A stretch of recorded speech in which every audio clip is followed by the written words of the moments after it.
성경은 누가복음 5장입니다.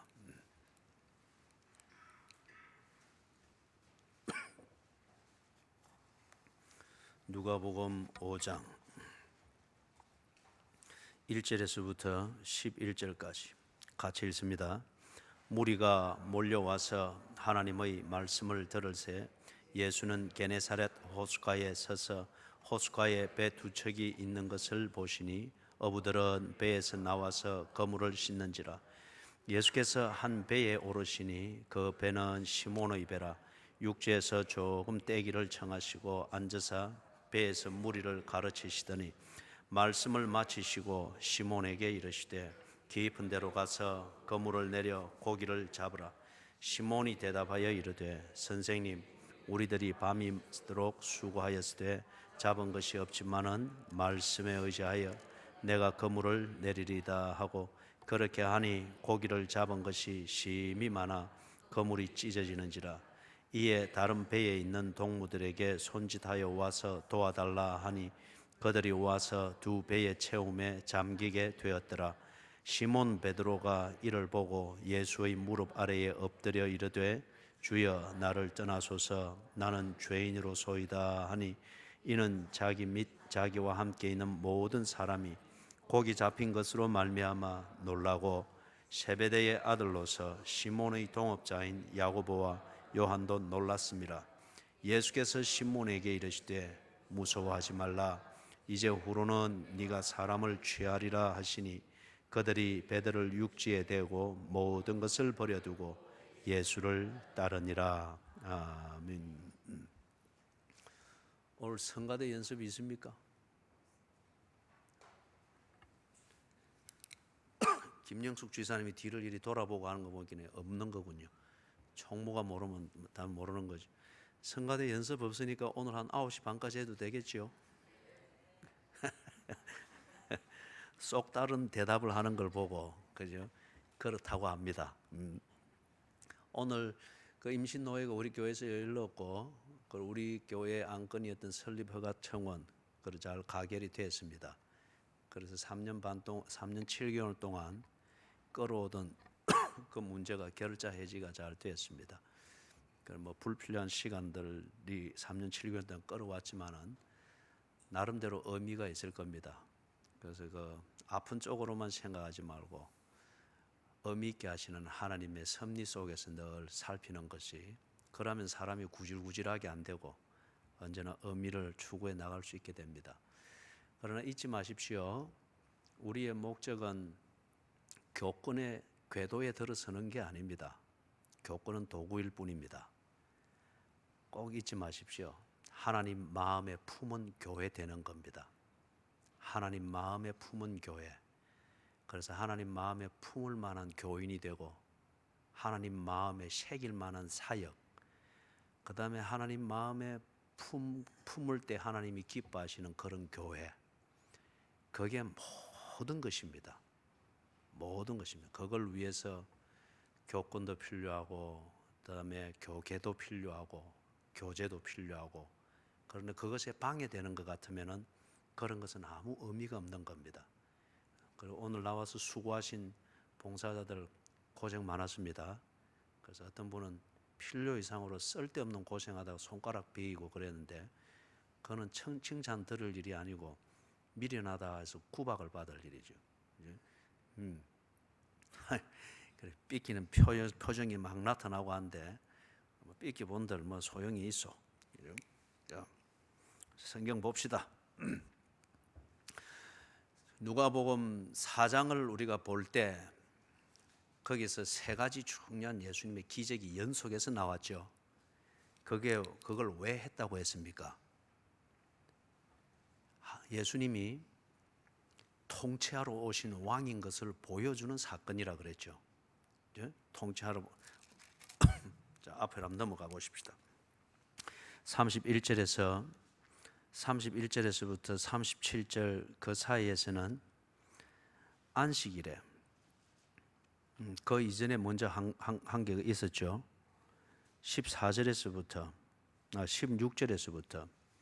거기서 나왔는데 거기는 뭡니까? 가니까 병자들이 많고 그랬습니다. 그래 했는데 예수님께서 자기 백성들만 찾으시는 그것을 보여주었죠.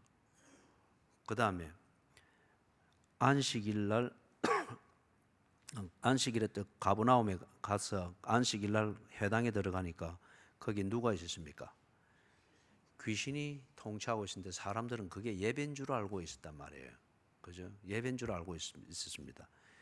귀신이 막 거품 풀게 만들고 머리 헝클어뜨리고 막 옷벗어 제치고 이래 날뛰면 귀신인 줄 알고 대반에 어떻게 하겠죠, 그죠? 귀신이 안 쫓겨나면은 귀신 혼자 고 놔두고 다른 사람들이 다 가보면 되잖아요. 그렇게 딱 구별할 수 있는데, 근데 이런 경우는 정말 어렵습니다. 이게 꼭 예배 같고 그렇잖아요. 사람들도 이걸 전혀 몰랐잖아요. 그런데 예수님이 딱 가셔서 나와, 그대로 나왔습니다. 귀신이 왕이 아니고 예수가 왕인 것을 대번에 보여주었습니다. 그 다음에 두 번째 사건이 38절 39절에서 질병이라고 하는 이게 가정을 통치하고 있었습니다.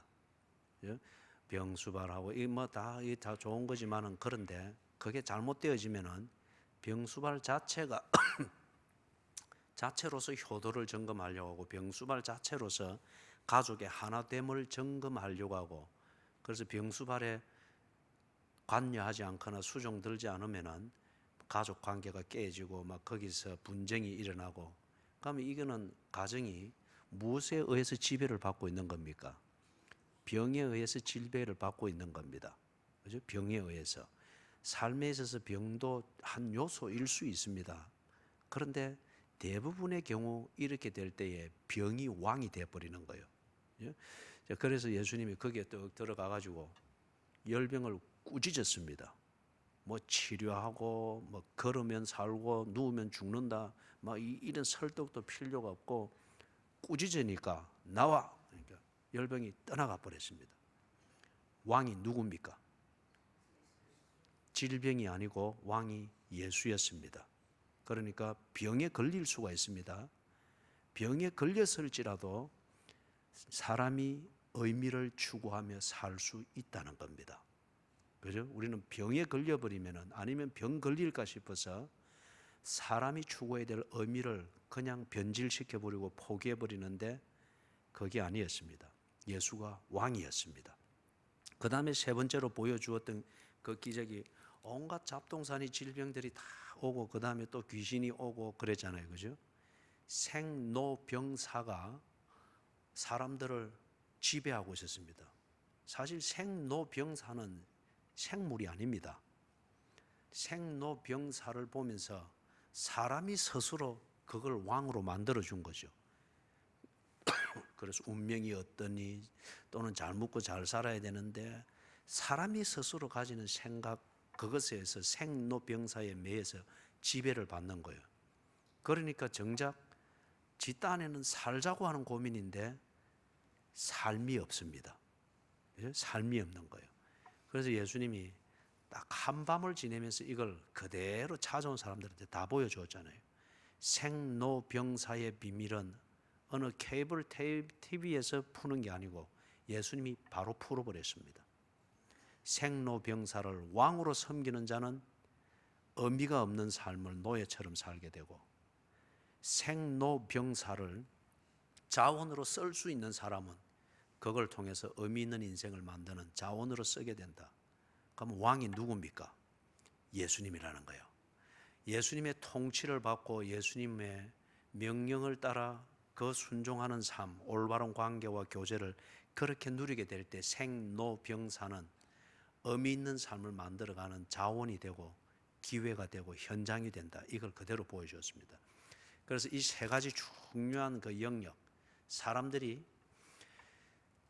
쉽게 굴종하고 복종하고, 그래서 인간답지 못하고 비굴하게 살아남기 위해서 헉헉거리는 것. 그런데 그게 숙명이니 운명이니 그걸 벗어나서는 이만큼이라도 살 수 없다라고 스스로 갇혀버리는 그 헛개비 같은 왕, 귀신이든지 질병이든지 생로병사에 대한 강박관념, 이게 왕이 아니라는 거예요. 그 실체를 똑똑히 보여주면서 귀신이 날뛰는 세상 가운데서도 왕의 통치, 즉 예수의 통치를 바로 받으면은 귀신이 그 삶에 얼씬할 수가 없다. 질병이 떠날 수밖에 없는 어떤 질병과 격리되어 살 수 있는 세상이 아니죠. 그럼에도 불구하고 인간의 건강한 의미와 목적을 추구하는 그 삶을 살게 되는 것은 질병을 두려워해서 되는 게 아니고 왕의 통치를 받을 때예요. 그죠? 그 다음에 생로병사. 그것도 우리가 답을 아는 게 없습니다. 생에 대해서든 보내는 세월에 대해서든 그리고 원치 아니하는 장애물 병과 같은 것을 만나든 아니면 내 시간을 알 수 없기 때문에 불확실성의 삶을 살아간다고 여기는 죽음의 문제, 이런 것에 의해서도 우리 인생에 질이 바뀔 필요가 없고 변질될 필요가 없다는 거예요.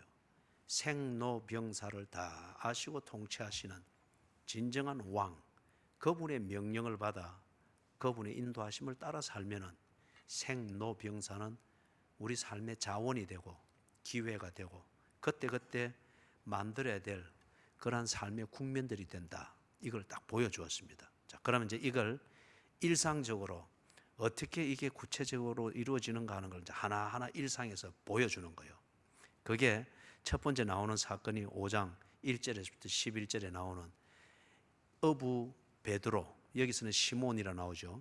시몬이라는 이 이름은 히브리식 이름이고 베드로는 헬라식 이름입니다. 특별히 이 갈릴리 지역에는 세 개의 언어가 공통으로 쓰였습니다.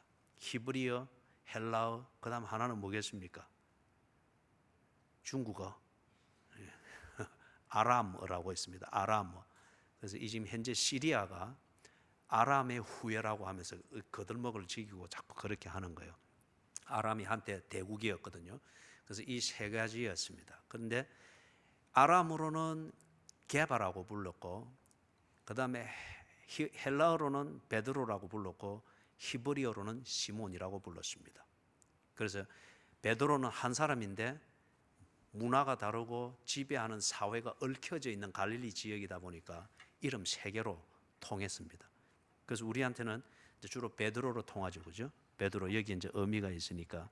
자, 그래서 이 베드로라고 하는 사람을 예수님이 부르면서 앞에 우리 세 가지 경우에서 보았던 것처럼 진정한 왕이 예수님이다. 그 왕의 통치를 받을 때에 밥상에서부터 침실에 이르는 이것에서 만들어지는 인생이 정리가 될 수 있다. 이걸 딱 보여주는 거예요. 자, 그러면 이제 한번 봅니다. 1절을 보니까 무리가 몰려왔죠. 무리가 몰려왔는데 이 무리들에게 예수님이 뭘 합니까?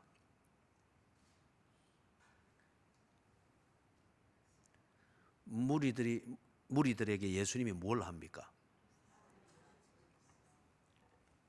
하나님의 말씀을 들려주고 있죠, 그죠? 그러니까 이 사람들이 듣고 있잖아요. 들을 새, 그죠? 말씀을 들려주고 있습니다. 그런데 2절에서는 보니까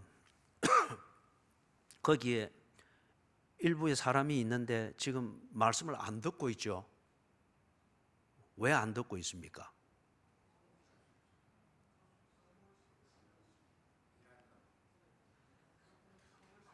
진장로님 그 마음이 언짢으면 혼자 조용히 표시를 하시지 대답하면서 그걸 묻어내면 됩니까? 일한다고 바빠서. 예. 그렇죠. 일한다고 지금 바빠서 그렇죠. 그죠? 자기들 할 일에 집중하고 있으니까 지금 다른 모든 사람들은 거기서 말씀을 듣고 있는데 이 사람들이, 어부들이 예수를 미워하거나 싫어하는 게 아닙니다. 단지 지 하는 일에 나는 일이 바쁘다. 거기에 집중을 하고 있는 겁니다. 말씀을 안 듣고 있죠. 그죠? 예. 그 다음에 3절을 보니까 거기에서는 그런데 예수님이 이 무리들한테 말씀을 들려주고 있다가 3절을 보니까 누구에게 지금 관심을 가지고 가고 있습니까? 시몬에게. 이상합니다. 그죠? 엄청나게 많은 무리들이면 부흥했고 안 그렇겠습니까? 그죠? 그럼 그 관리하느라고 거기에 신경 쓰느라고 이 한 명 시몬에 대해서 그럴 관심이 없어도 되는데 거기다가 시몬은 지금 예수의 말씀을 듣지도 않고 있는 이 어부들 그룹에 속해 있잖아요. 그죠? 그러면 신경을 안 써도 될 텐데 이상합니다. 무리들에 대한 관심보다도 지금 예수님은 이 시몬에 대한 관심 때문에 무리들에게 말씀하는 걸 중지하고 시몬에게 가서 시몬에게 지금 말을 걸고 있습니다.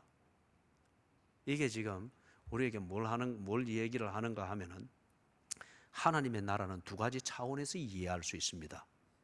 하나는 모든 사람과 온 세상, 온 우주, 하나님이 지으신 모든 세계를 하나님이 통치하고 다스리십니다. 그 뜻대로 존재하도록 다스리십니다. 진화론으로 뭘 말하든 뭐 스티븐 누굽니까? 저 캠브리지 대학의 그 물리학자 말이에요. 그게 뭐라고 말하든지 간에 뭐 물리학 은하계를 또 다른 은하계를 쫙 수없이 발견한다. 뭐라고 말하든지 간에 물리학이 뭐라고 말하든지 간에 이 지구와 온 천하 만물은 창조한 대로 존재할 겁니다. 창조하신 하나님의 뜻대로 존재할 겁니다. 물리학은 단지 하나님이 창조하신 그 원리를 부분적으로 발견해 나가는 작업일 뿐이에요. 화학이든 모든 학문이 다 그런 거죠. 이미 있는 것을 그 비밀을 조금씩 발견해 나가는 것 뿐이에요. 이게 하나님의 나라의 큰 개념입니다. 하나님이 창조하셨다. 창조하신 그 뜻대로 그리고 창조할 때의 그 설계대로 하나님이 관리하고 보존하십니다. 그 속에 인간이 있습니다. 그러면 인간을 창조하신 목적이 있고 뜻이 있고 설계도가 있겠죠. 그러니까 그대로 지금 관리하는 겁니다. 그래서 그 안에서 뭐 안 믿는 자가 있고 뭐 반항하는 자가 있고 그다음에 뭐 동성연애가 있고 탕자가 있고 그러나 이 큰 하나님의 테두리 안에 있습니다. 75억 지구 인구 중에서 약 70억이 동성연애자로 전락해서 하나님은 없다라고 니체처럼 선언한다 할지라도 창조 세계와 이 창조 세계를 관리하는 하나님의 뜻이 허물어지거나 쿠데타에 의해서 무너지는 것 절대 아닙니다. 이거는 풀 수 없는 신비예요. 이걸 보고 우리가 하나님의 섭리라 그러죠. 그죠? 가룟 유다의 그 악은 전적으로 가룟 유다의 자유어지고 자기가 하고 싶은 대로 한 거예요. 그러나 그걸 통하여 합력하여 선을 이루시는 하나님의 이 섭리를 보죠. 그죠? 예수 그리스도의 죽으심과 십자가의 그 사건이 완성되어지는 걸 보지 않습니까? 신비예요. 이걸 보고서 우리가 하나님의 나라의 큰 개념, 일반적 개념입니다. 그래서 지금 무리들에게 하나님의 말씀을 들려준다. 하나님의 말씀을 들을 수 있게 하고 하나님의 나라를 볼 수 있는 기회를 제공을 해줍니다. 왜냐하면 무리는 두 종류로 생각을 해야 돼요. 무리는 창조의 질서 안에서 관리를 받아야 될 피조물이기 때문에, 그죠? 그 이상 사탄이 아무리 날 때도 하나님의 선을 넘을 수는 없잖아요. 그 통제를 받아야 되는 그 의미에서 무리입니다. 다른 한편에서 무리 중에는 구원받아야 될 하나님의 백성이 있습니다. 그렇기 때문에 무리에게 하나님의 말씀이 전해집니다. 그리고 무리와 함께 우리 식으로 치면 교회에 와서 예배를 드리며 이런저런 경험을 하면서 무리에 섞여 있는 하나님의 백성이 구원받아야 될 그 기회가 필요합니다. 그럴 때문에 그들에게 복음이 전거되어지고 말씀이 들려지고 때로는 선교사 전도의 일들을 통해서 무리에게 다가가는 이것은 하나님의 섭리입니다. 자, 그래서 지금 예수님께서 이 무리에게 말씀을 전합니다. 그 다음에 하나님의 나라의 보다 좁은 개념이자 보다 직접적인 개념은 뭐냐? 하나님의 나라는 하나님이 자기 백성을 통치하고 다스리는 겁니다. 자기 백성을 통치하고 다스리는 거예요.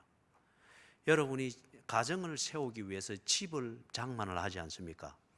집을 장만해서 집의 시설을 다듬고 인테리어를 하고 그 다음에 엑스테리어, 외장도 중요하고 그리고 담을 치는 것은 안에 가정이 보호받기 위해서 그런 거지 않습니까? 그죠? 다른 폼을 잡고 하는 그거는 아주 부차적인 이유고 가정이 보호받고 가정이 세워지는데 필요한 엑스테리어, 외적 환경을 만들고 조건들을 만드는 거단 말이에요. 그렇기 때문에 하나님께서 자기 백성을 통치하고 다스리는 이 관계와 이 교제를 온전히 세우기 위하여서 창조의 세계를 창조의 뜻대로 다스리십니다. 그리고 그 담과 같은 이 엑스테리어 안에서 하나님께서 자기 백성을 위한 인테리어를 디테일하게 다듬는 거예요. 이게 자기 백성이 하나님이 누구인가를 알게 되고, 그 다음에 하나님과의 관계를 깨닫게 되고, 그 관계 위에서 하나님과 교제하는 것이 인생인 줄 알고, 그리고 그게 의미 있는 줄 알고 쫙 삶이 그렇게 하나님 관계 중심으로 정리가 되도록 다스려 주십니다. 그걸 보고 하나님의 나라라고 합니다. 하나님의 나라. 자, 여기서 지금 왜 그러면 예수님께서 무리에게 하나님의 말씀을 전하다가, 말씀을 전하고 있는 예수님 앞에 신경도 안 쓰고 그물만 씻고 있는, 그죠? 그물만 씻고 있는 이 사람들에게 다가가서 그것도 시몬에게 개인적으로 말씀하시는가? 하나님의 나라입니다. 다시 말해서 시몬은 예수께서 구원해야 될 하나님의 백성입니다.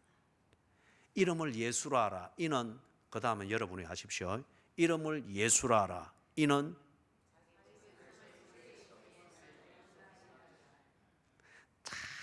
아주 마이크로 세컨드, 아주 조그만 차이를 가지고 아주 전문적으로 남이 말하는 것을 표 안 나게 따라가는 사람들, 내가 딱 보면 알아요. 딱 그지? 그건 자기 힘으로 암송을 한 게 아니죠, 그지? 예.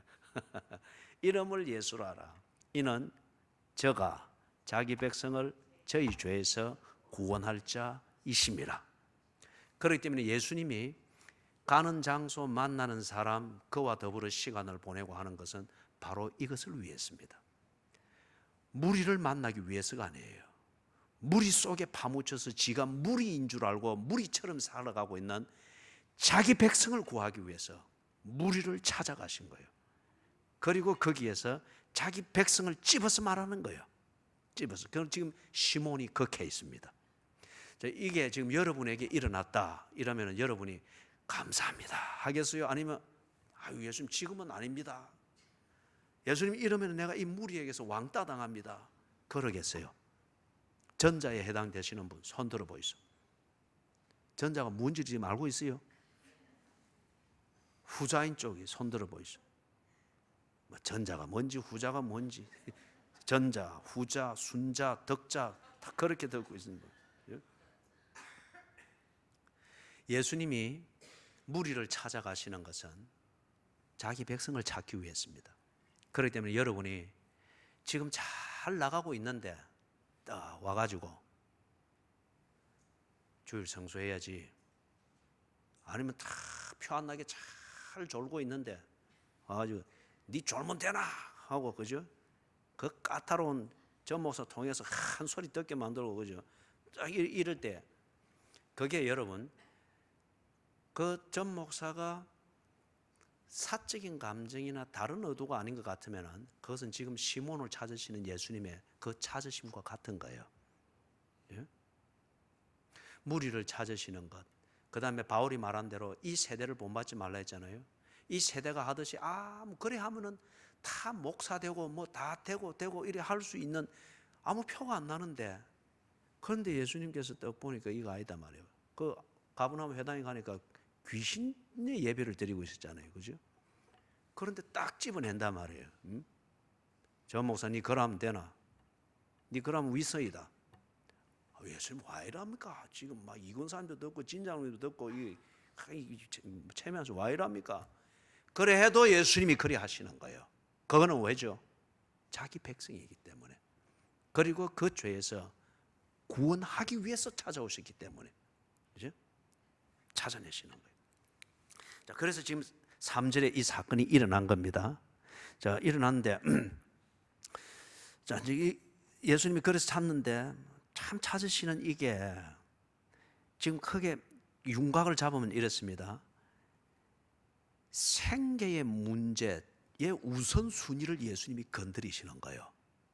두 번째는 그 생계의 문제를 해결하는 자기 나름대로의 신념을 가지고 자신감을 가지는 자기 나름대로의 생계 문제 해결 방식을 예수님이 또 건드리는 거예요.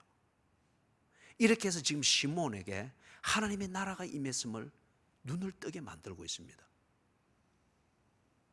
안 그래요, 여러분? 생계 문제에 걸리면은 사람이 지조고 뭐고 없습니다. 그죠? 지조고 뭐고 없습니다. 생계 문제에 걸리면은 예배 드리다가도 막 쫓아나가고, 막 그거 하다 막 쫓아나가고, 그죠? 그 말은 무슨 말이에요? 생계 문제의 이 우선순위, 이것을 지킬 수 있으면은 그게 그 사람에게 있어서는 왕입니다. 그렇기 때문에 예수보다는 직장이 왕입니다. 예배보다는 짜장면 한 그릇이 왕입니다. 생계 문제, 이게 사람을 얼마나 지배하고 있나. 그 다음에 이 생계 문제를 해결하는 자기 나름대로의 방식, 그 방식을 고집한다고 해서 생계 문제가 해결되는 것도 아니에요. 그러나 그걸 자기가 믿고 있는 거예요. 믿고 있는 거예요. 그죠? 사설 뭐 또 그 이야기하면 또 그러니까, 그죠?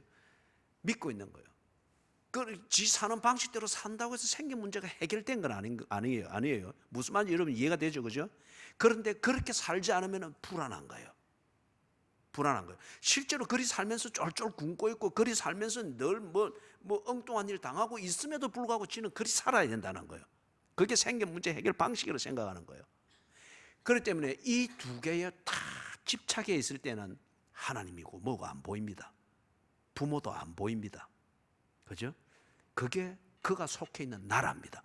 지금 예수님이 시몬에게 와서 이 두 가지를 건드는 겁니다. 그래서 만약에 이 두 가지가 시몬이 평생토록 믿어왔던 그런 생계 문제의 우선순위가 아니고 다른 우선순위가 있는 것을 시몬이 확 보게 됐을 때 이 사람 바뀌겠습니까? 안 바뀌겠습니까?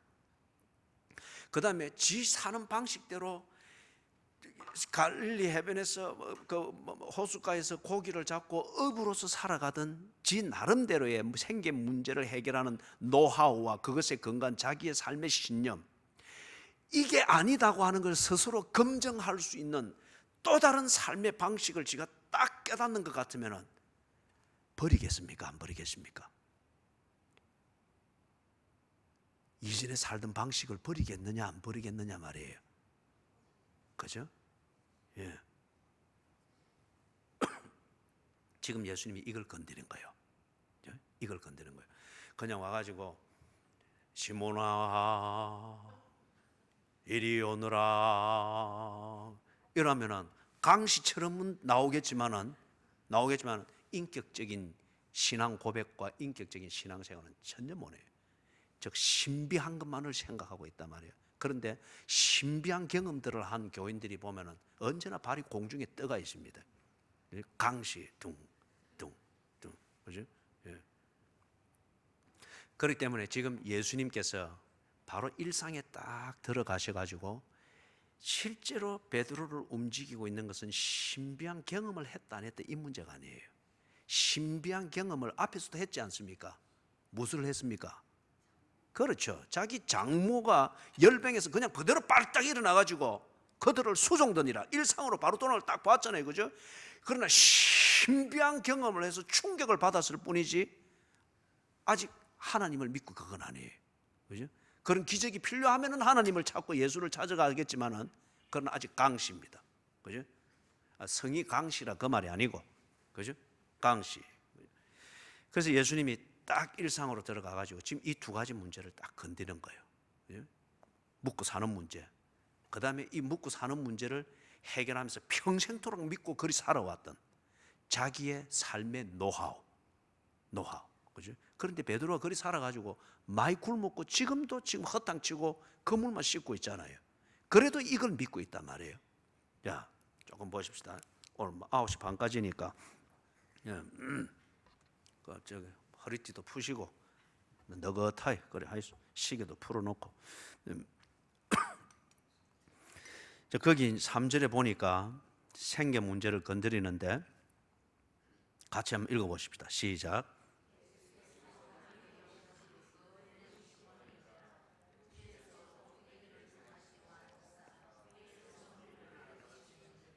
아이고 여러분들 참 9시 반까지 한다니까 그거 팍만 낙심을 해가지고 일렁 소리가 영 들리잖아. 10분 줄여줄게요. 9시 20분까지. 3분, 3절 다시 읽습니다. 시작.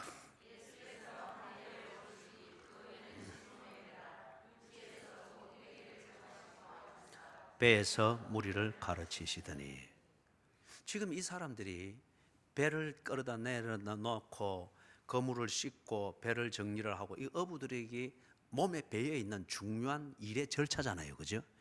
그런데 무리들에게 말씀을 바로 옆에서 하고 있을 때도 이들은 신경도 못 쓸 정도로 거물 싣기에 바쁘고 어부의 몸에 배에 있는 일상이고 생계 활동이잖아요.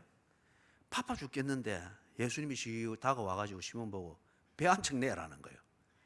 거기다가 배 좀 밀어봐라. 여기서 좀 뛰어나라. 여러분이 지금 바빠 죽겠는데 지금 이렇게 하면은 어쩌겠습니까? 예? 지금 예수님께서 어떤 면에서 참 심술궂게 보이잖아요. 이게 지금 뻔히 눈에 보이는 바쁜 생계 현장이잖아요. 그리고 이 사람, 이 어부들이 어디에 초점을 두고 있고 정신이 몰려 있는가 충분히 볼 수 있단 말이에요. 그리고 그렇게 묵고 살자고 그렇게 하는데 거기에 대해서 아무리 좋은 얘기라도 건드리면 이거 뭐 잘못하면 그죠? 봉변 대번은 쓰죠. 그런데 예수님께서 천년도스럽게 쭉 가시가 어이 시몬 배 한 척 빌리죠. 빌리자는 말씀도 아니에요. 배 한 척 내라. 그리고 타고 좀 밀어봐라. 이러면은 안 그래도 일선 모자라는데 한 명은 시몬은 배 붙잡고 있어야 되잖아요. 이 관리해야 되잖아요. 그죠? 참 예수님께서 이런 하나님의 나라가 우리에게 임할 때에 이런 직구적 면이 있어요. 그리고 골치 아픈 면이 있어요. 예? 정말 이 예수 믿어야 되느냐 말아야 되는 이 초기 단계에서 생계의 지장을 받는다. 정리되어 있는 내 생계 문제 해결하는 이 우선순위의 지장을 받는다. 사람들이 여기서 대부분은 손을 들어버립니다. 교회 고만 간다. 무슨 예수 믿는 게 그러노? 먹고 살도록 돼야 뭐 예수도 믿고 뭐고 종교 활동도 있지. 뭘 이런 걸 자꾸 이렇게 방해하면 되나? 이런 식이 되는 거죠. 그죠? 그런데 지금 예수님께서 이렇게 하시는 것이 근본적인 그건 뭐죠? 무리 속에 섞여 무리인 줄 알고 정체성을 잃고 무리처럼 살아가고 있는 자기 백성을 구하는 구세주의 열정입니다. 그죠? 자기 백성에게 지금 꽂혀버린 거예요. 자, 그래서 떼기를 청하시고 그 앉아가지고 배에서 무리를 가르칩니다. 시몬에게 개인적인 관심을 가지고 좀 뭐 해주고 하는 이게 아니고 배와 시간과 자원은 베드로 거 쓰면서 관심은 무리에게 똑 주는 것 같습니다. 그죠? 그런데 4절 같이 봅니다. 자, 시작. 말씀을 마치시고 시몬에게 이르시되 깊은 데로 가서 그물을 내려 고기를 잡아. 자, 여기서는 지금 뭘 건듭니까? 베드로의 삶의 노하우를 그대로 건드립니다. 이 지금 베드로가 갈릴리 호수에서 어부로 잔뼈가 굵었는데 그 시간에 깊은 데로 가서 그물을 내리는 것은 고기가 없다는 거예요. 그게 상식이고 그들이 그렇게 믿고 있었고 정리된 노하우입니다. 그 다음에 밤 새도록 했지만은 허탕치고 지금 그물 씻고 있잖아요. 그런데 지금 예수님이 베드로 전문가 어부인 이 베드로의 상식과 전문성을 뒤집어 놓는 정반대 이 얘기를 한단 말이에요. 깊은 데로 가서 그물을 내려 고기를 잡아라. 베드로는 지금 그렇게 믿지 않고 살았습니다. 전문적이고 아주 오랜 세월 동안 검증되어진 그 어부질, 그물질을 이 노하우를 믿고 그것에 대한 신념을 가지고 어부 생활을 해왔습니다. 실제적으로는 그것 때문에 굶기도 하고 허탕치기도 하고 지금처럼 시리에 빠져 있기도 하지만 그러나 그것 아니면은 그나마 연명이 안 된다고 믿고 그렇게 살았고 그 노하우를 딱 믿고 있단 말이에요. 지 방식을. 그런데 지금 예수님께서 전혀 다른 방식을 이야기를 하는 거예요. 어부로서 수긍이 안 되는 그 방식을 이야기를 하는 거예요. 여러분 이렇게 되면은 여러분 같으면은 어떻게 하겠습니까? 생활 우선순위가 있고 그 다음에 그 우선순위를 따라서 그걸 푸는 지 나름대로의 방식이 있습니다. 지 나름대로의 방식이 있습니다. 이때는 이렇게 하고 저때는 저렇게 하고 딱딱딱. 그런데 예수님께서 교회를 통해서 성경을 통해서 한 번씩 기도하는 걸 통해서 아니면은 뭔가 충고를 통해서 들을 때 전혀 지 자신이 세우는 삶의 우선순위와 다른 삶의 우선순위, 그리고 그것을 추구해 나가는 삶의 방식이 지 신념을 흔들어 놓을 정도로 삶의 방식이나 노하우가 전혀 다른 게 제시가 되어지는 도전이 있단 말이에요. 그때에 어떻게 하겠습니까? 대개는 보면은 도망갑니다. 대개는 보면은 민기적거리는 사람은 듣는 척하면서, 그러나 속과 내용은 다 지 믿는 방식대로 합니다. 그럴 때는 여러분 어떤 변화도 일어나지 않습니다. 지금 예수님께서 이 도발과 같은 이 도전을 베드로에게 딱 했습니다. 자, 그 다음에 5절을 봅니다. 자, 어떻게 진행되는지 보십시다. 5절 같이 읽습니다. 시몬이 대답하여 이르되 선생님, 우리들이 밤이 새도록 수고하였을 때 잡은 것이 없지만은 말씀에 의지하여 내가 그물을 내리리이다. 자, 이게 딱 나오죠. 시몬이 들을 때 여기서 잔뼈가 굵은 전문업으로서 볼 때 예수님의 말씀은 틀렸습니다. 이게 예수님의 말씀이 틀렸기 때문에가 아니고 베드로에게 다 고착되어 있고 신념의 근거가 되는 지 삶의 노하우에 고정되어서 볼 때 예수님의 말씀은 틀렸습니다. 그리고 여기에 있는 모든 어부들이 그렇게 보고 있습니다. 그게 어부의 노하우이기 때문에. 그렇기 때문에 앞에서 말하는 거, 밤이 새도록 수고하였을 때 아무것도 못 잡았잖아요. 그래서 지금 그물 씻고 있잖아요. 그죠? 그렇게 검증된 것인데, 그런데 말씀에 의지하여 내가 그물을 내리리이다. 어떻게 지금 예수님이 하는 이 말이 안 되는 이 말을 신뢰를 하고 그래 한번 해보겠다고 합니까? 그 근거가 뭐겠어요?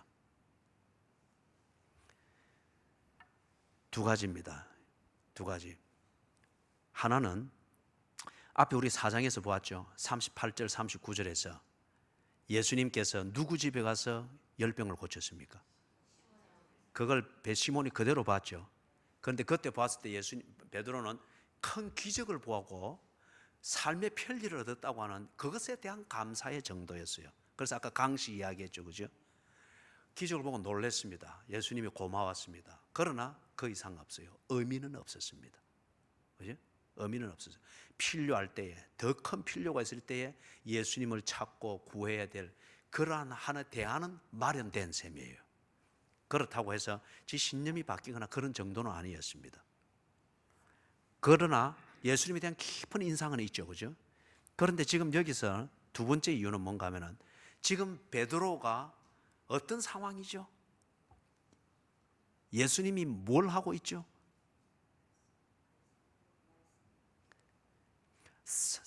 하고 대답하는 척 하지 마시고, 자, 하나님의 말씀을 전하고 있죠. 그죠? 무리들에게 가르치고 있잖아요. 그런데 지금 베드로가 예수님이 앉으신 그 배를 밀고 관리하고 있잖아요. 그 말을 생생하게 듣고 있는 거예요. 다른 말로 말해서 저 어부들과 함께 섞여서 그물 씻고 뭐 챙기고 이렇게 할 때에, 그 옆에서 말할 때에 전혀 듣지 않습니다. 들릴 가시서 그냥 소리로만 들릴 뿐이에요. 예수님께서 베드로를 찾으시는 거예요.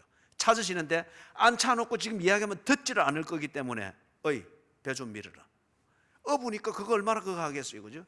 딱 하는 거예요. 밀어주고 배를 빌려주는 것은 지 장모를 고쳐주었잖아요. 그죠? 배룩도 낯짝이 있지. 지 장모를 고쳐주었고 지도 깊은 인상이 있잖아요. 싹 그래 해주고 있습니다. 바빠 죽겠는데 꼭 이때 신방 와가지고 그죠? 막 국수 끓이라 해서고 막 그릇 잡는 거예요. 그죠? 그렇지만은 이제 딱 예수님이 말씀하고 있는 턱 아래 있잖아요.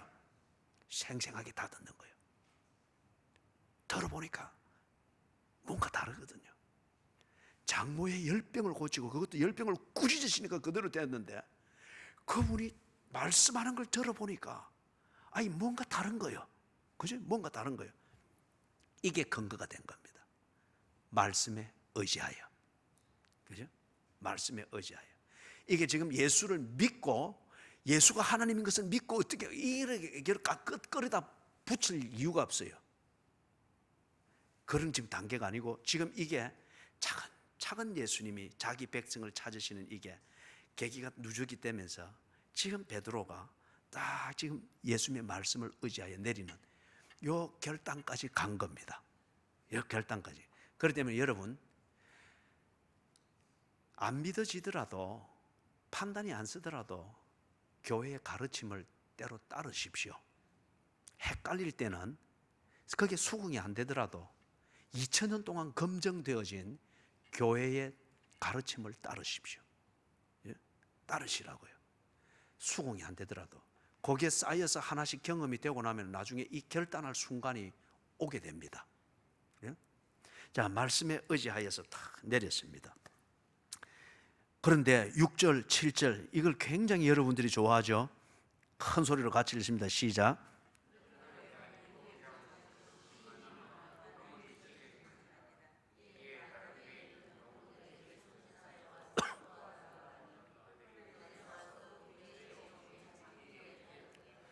예, 오늘 아까 우리 네 번째 불렀던 그 곡의 가사도 여기에 상당한 강조점이 많이 가 있죠, 그죠? 그러나 이 본문의 초점은 여기에 있는 게 아닙니다. 앞에서 우리가 계속 봤죠. 어디에 있는 거요? 시몬에게 하나님의 나라가, 예수를 통해서 하나님의 나라가 임했다고 하는 것을 보여주는 겁니다. 그리고 시몬은 이 사건을 통하여서 예수가 자기에게 온 하나님의 나라인 것을 알고 삶이 바뀌는 것, 여기에 이 초점이 있는 거예요. 그렇기 때문에 기적 그 자체를 강조하면 강시되는 거예요. 강시되는 거예요. 지금 현재 강가는 아무도 없죠, 그죠? 그럼 오해 살 일이 없군요, 그죠? 강시되는 거예요. 기적은 하나의, 하나님께서 또는 예수님께서 우리에게 깨닫기를 원하는, 다시 말해서 내게 임한 하나님의 나라의 실제를 보도록 만들어주는 한 메커니즘으로서 기적이라고 하는 것이 사용이 되어질 수가 있습니다. 그래서 지금 6절, 7절에 이 엄청난 건물이 찢어질 정도로 고기가 올라왔다. 여러분이 이것만 보고 감동해서 해서 뭐 이번 주일날 감사한금 해야지 결심하고 책 딱 듣고 딱 가버리면은 그럼 뭐라고요? 강시. 그죠? 그 사람 절대 또 기적 없으면은 안 움직일 사람이에요. 그런데 기적이라고 하는 것은 그야말로 일생에 한두 번 일어날까 말까 하잖아요. 그래 일생에 한두 번 일어날까 말까 그 기적 볼 거라고 그래 하다 보니 안전뱅이 교인이 되는 거예요. 베데스다 연못가에 38년 동안 누워서도 꼼짝하지 못하는 그냥 애착만 가지고 있는 스스로 안타까움에 감옥에 갇혀버리는 그런 교인이 되는 거예요. 기적이 목적이 아닙니다. 지금 이 기적을 통해서 예수님이 뭘 말하는가? 하나님의 나라가 네게 임했다는 겁니다. 너희를 다스리는 왕은 귀신도 아니고 갈릴리 호수도 아니고 네가 신념의 근거로 삼는 네 어부의 노하우도 아니고 네가 정해놓은 생계 문제의 우선순위 그것이 아니니라. 하나님의 나라는 여기에 있다. 예수, 하나님이 네게 왔다. 지금 이걸 보여주기 위해서 어부의 노하우와 어부는 이렇게 해서 문제 해결을 한다는 생계의 문제의 해결 우선순위와 그것을 해결하는 어부 방식의 노하우와 신념, 이걸 완전히 뒤집어 놓는 거예요. 그게 아님에도 불구하고 생계 문제는 해결이 되었고 그 생계 문제를 해결하는 방식은 지금 작용을 하고 있더란 말이에요.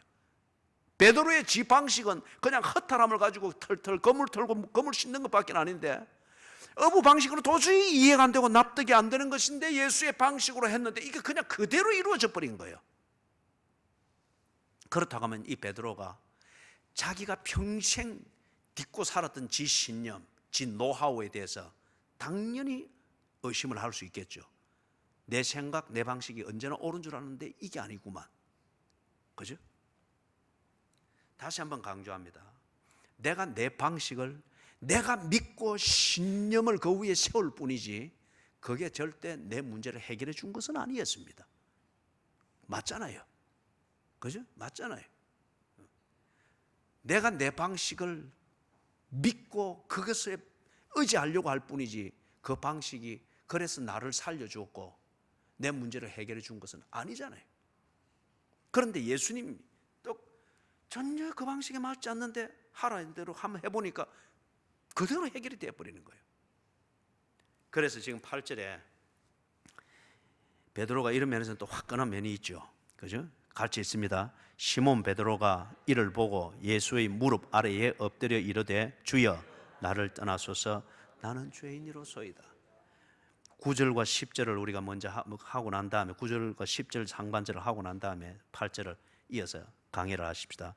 9절에 보니까 이유를 말하죠. 이는 왜 베드로가 8절처럼 했는가? 그 이유는 9절 하반절에 자기는 누굽니까? 예, 애인을 부르는 자기가 아니고 시몬 베드로의 자신입니다. 그죠? 자기 및 자기와 함께 있는 모든 사람이 곡이 잡힌 것으로 말미암아 놀라고. 자기와 함께 있는 모든 사람은 그럼 누구죠? 첫 번째는 거물을 싣고 있던 어부들입니다. 두 번째는 예수님의 말씀을 듣기 위해서 모여있는 무리들입니다. 그죠? 그런데 여기서 더 실감나게 이 사건을 보고 더 실감나게 놀랄 사람들은 밤새도록 함께 고기 잡고 헛탕친 다음 지금 거물 싣고 있는 이 어부들이겠죠. 그죠? 그 다음에 어부들이 하는 전혀 생소한 방식으로 하고 지금 이 엄청난 만선을 만드는 현장을 보고 있는 이 어부들이 직접적인 대상입니다. 이들이 볼 때에 말미암아 놀랐다. 지금 그러니 이는 꾸미는 얘기가 아니라는 거예요. 그 다음에 거기에 더해서 보다 더 베드로와 가깝고 보다 더 베드로와 같은 노하우와 신념을 가지고서 어부질을 하고 있는 동업자 야고보와 요한도 놀랐습니다. 지금 이 놀랐다고 하는 것은 그럼 구체적으로 무슨 의미일까요? 이거 어부의 방식이 아닌데, 그 다음에 이런 식으로 해서 삶의 생계 문제가 해결될 게 아닌데, 이렇게 해가지고 뭔가 이루어지는 것이 아닌데, 우리 어부 방식하고는 전혀 다른데, 우리가 이런 걸 위해서 한 번도 시간을 바쳐본 적이 없는데, 그런데 지금 만선이 되어 있단 말이에요. 놀란 겁니다. 자기 신념만이 옳은 것이 아닌 것을 지금 보는 거예요. 지 방식, 지가 믿고 있는 노하우, 그것만이 생긴 문제를 해결하는 것이 아님을 지금 바로 현장에서 보고 있는 거예요. 어쩌면 자기들은 엉터리를 믿고 있었을 뿐이에요. 그죠? 자기 과대망상증에 걸려서 그렇게 인생을 살아왔고, 그 속에서 생긴 문제는 이런 것이다라고 그런 식으로 해서 그렇게 살아왔던 거예요.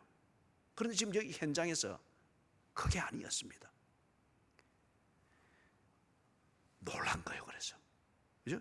자, 그렇기 때문에 이거는 베드로가 주관적으로 그리고 개인적인 어떤 흥분과 경험을 가지고서 8절처럼 이렇게 하는 것이 아니고, 지 동업자들이 봐도 그렇고 함께 있는 어부들이 봐도 그렇고 그 다음에 간접적으로 구경하고 있는 그 무리들이 봐도 이거는 지금 놀라운 사건인 거예요. 그리고 이 상식을 엎어놓는, 그러나 현실이 되어 있는 이 사건인 거예요. 베드로가 이 현장에서 참 진솔하고 솔직합니다. 그래서 8절처럼 나아가서 이를 보고 예수의 무릎 아래 엎드려 이르되 주여 나를 떠나소서 나는 죄인이로소이다. 자, 그러면 이제 여기서 또 물어볼게요. 이제 여기서 또 대답이 잘 되면 또 10분 단축됩니다. 나는 죄인이로소이다. 어떤 죄를 지금 이실 짓고 하겠습니까?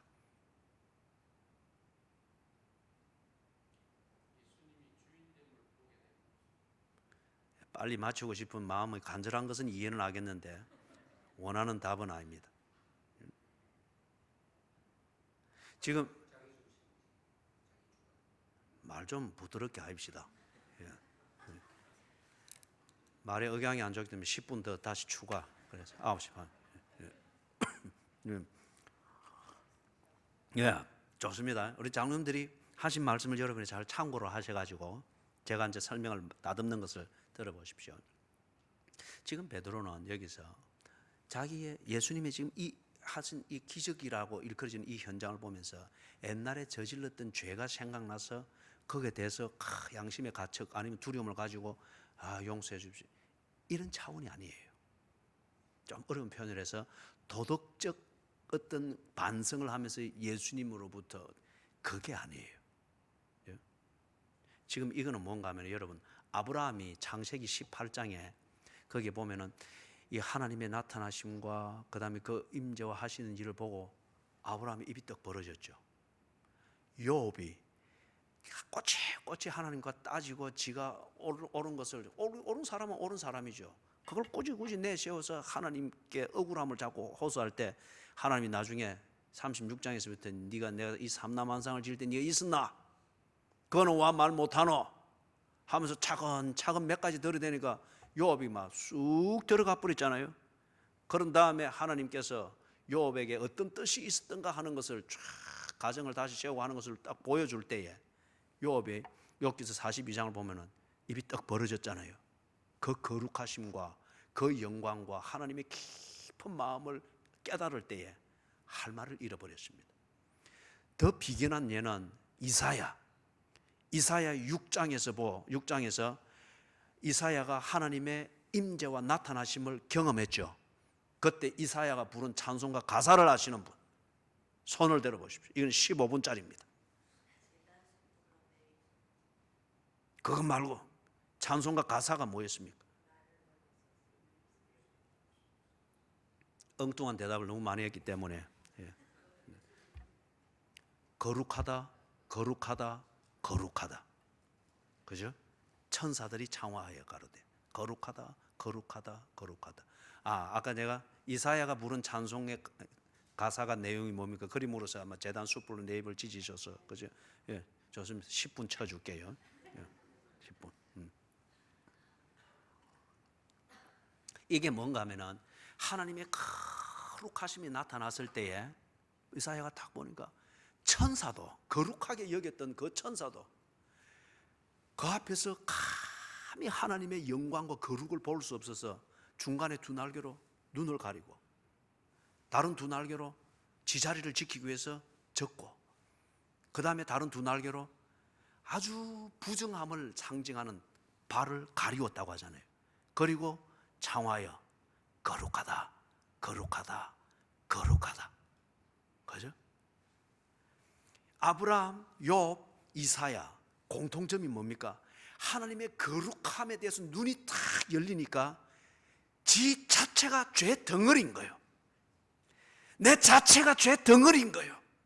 뭘 잘못했고 뭘 잘했고 요거 다 아쉽다 이 정도가 이런 게 아니고, 하나님의 거룩하심에 대해서 눈이 탁 열리고 하나님의 하나님 되심을 보는, 즉 하나님의 영광 앞에, 쉐키나의 영광 앞에 내가 딱 드러나니까 내 덩어리 자체가 죄 덩어리인 거예요. 그래서 이 스랍들이 찬양하듯이 베드로가 똑같이 고백할 수밖에 없는 거예요. 주여 나를 떠나소서, 나는 죄인으로 소이다. 이게 여러분 우리가 거듭날 때 하는 회개죠. 제가 자주 했던 그 표현들이 있었죠. 회개는 누가 합니까? 거룩한 사람. 거룩한 사람. 이 거룩한 사람의 결정적인 요소가 뭔가 하면은 하나님의 임재와 하나님의 영광을 깨달을 때입니다. 다른 말로 말하면 하나님의 임재와 하나님의 영광 앞에 내가 서 있는 것을 깨달을 때에 우리는 다 죄인일 수밖에 없습니다. 다 죄인일 수밖에 없는 거예요. 제가 제 아내한테서 이리 잘 연락도 안 오고 이래서 괘씸해서 내가 한 5일 동안 연락도 안 하고 그랬는데, 새벽기도 마치고 갈 때 이거 이러면 안 된다. 이러면 내가 꼭 여자하고 똑같아진다. 내가 그 새벽기도를 통해 좀 거룩해진 거예요. 가가지고 장문에 안부 편지를 부드럽게 보냈는데 답장은 얼마나 왔는가 하면 3글자, 알았어요. 4글자네. 괘씸하기 이를 데가 없는데 그럼에도 불구하고 내가 여전히 긴 그 메시지를 보내고 하는 것은 나는 지보다 하나님을 더 가까이서 보고 있기 때문에. 그죠? 누가 회개한다고요? 거룩한 사람. 예? 예. 그죠? 예. 그래서 지금 이 베드로가 드디어 예수님에 대해서 눈이 열린 거예요. 바로 이 앞에서 자기 장모를 열병에서 발딱이 일으키는 이때도 기적에 대해서 놀라고, 그래서 예수님에서 깊은 인상을 받고 이제 아쉬우면 예수님을 찾아갈 이런 동기부여와 관계는 형성됐지만은, 그러나 자기가 아직 죄인인 것, 다시 말해서 하나님과의 교제하고 하나님의 관계를 가질 이런 자격이 안 되는, 지 마음대로 살았던 이 자기 존재론적 정리가 안 되는 그거였습니다. 그런데 지금 여기에서 다시금 예수님이 찾아와서 베드로가 눈을 열 수밖에 없고 사고방식을 전환할 수밖에 없는 베드로의 그 아킬레스건, 생계 문제의 우선순위와 그 생계 문제를 해결한다고 자기 스스로 믿고 있는 노하우를 딱 건드려서 보여주니까 눈이 확 열려버린 거예요. 예수가 하나님인 거예요. 예수가 주인인 거예요. 어부의 기술이 주인이 아니라 지가 그렇게 믿고 강박관념을 가지고 있는 생계 문제의 우선순위, 이게 삶의 문제에 다스리는 주인이 아니라 예수가 주인인 것이 눈이 딱 열려서 보이는 거예요. 그러니까 그 앞에 지 방식대로 살아왔고 그것 아니면 다 안 되는 줄 알고, 그러나 좁지단한 갈릴리 해변을 헤매고 다니는 어부밖에 안 되는 이게 지 딴에는 그게 전부인 줄 알고 대단한 줄 알고 그렇게 살아왔던 이게 얼마나 부끄러운 거예요. 갈릴리를 지으신 그 예수님 앞에 딱 보이니까 이게 얼마나 부끄러운 거예요. 그 발 앞에 엎드려서, 이 히브리인들의 사고방식에서 발 앞에 엎드리는 것은 완전한 굴복입니다. 이게 무릎 아래에 엎드려. 무릎 아래는 뭐가 있습니까? 발이 있잖아요. 엎드려서 주여 나를 떠나소서 나는 죄인으로소이다. 그렇게 하니까 10절 하반절 그 다음에 11절 거기서 예수께서 시몬에게 이르시되 무서워하지 말라. 그 뒤는 여러분이 읽으십시오. 시작. 이제후로는 생계 문제의 우선순위가 바뀌어버렸습니다. 뭘 먹을까 뭘 마실까, 이게 베드로가 사는 이유였습니다. 그리고 일상을 정리하는 우선순위였습니다. 뭘 먹을까에 대한 먹을 것이 생기지 않고 뭘 입을까에 대한 입을 것이 생기지 않으면 베드로는 거기에 갈 이유가 없고 그 시간에 그런 일을 할 이유가 없는 사람이었습니다. 무엇을 먹을까 무엇을 입을까. 그런데 지금 바로 이것을 보면서 주여 나를 떠나소서 나는 죄인이로소이다. 예수가 주인이고 자기를 찾아온 왕인 것에 대해서 눈이 열리니까 삶의 우선순위가 바뀐 거예요. 사람이 떡으로만 사는 것이 아니에요. 하나님의 입에서 나오는 모든 말씀으로 사는 것이니라. 이 말이 어려우면은 베드로는 지금까지 무엇을 먹을까 무엇을 입을까 이 우선순위를 위하여서 예수를 강시처럼으로도 쓰려고 했고 예수를 다가갔습니다. 그런데 이제는 이 문제가 아니라 의미 있는 삶이 우선순위가 되었습니다. 의미 있는 삶, 무엇을 먹을까 무엇을 마실까 이것을 해결하는 것이 의미 있다고 여겼고 그렇게 움직였는데, 이제는 예수를 발견하고 하나님의 나라에 딱 들어가니까 의미 있는 삶, 의미 있는 삶, 어떻게 하면 의미 있는 삶을 살까, 이게 삶의 우선순위가 딱 그렇게 정리가 됐습니다. 11절 같이 읽습니다. 시작. 그들이 베드로를 육지에 대고 모든 것을 버려두고 예수를 따르니라.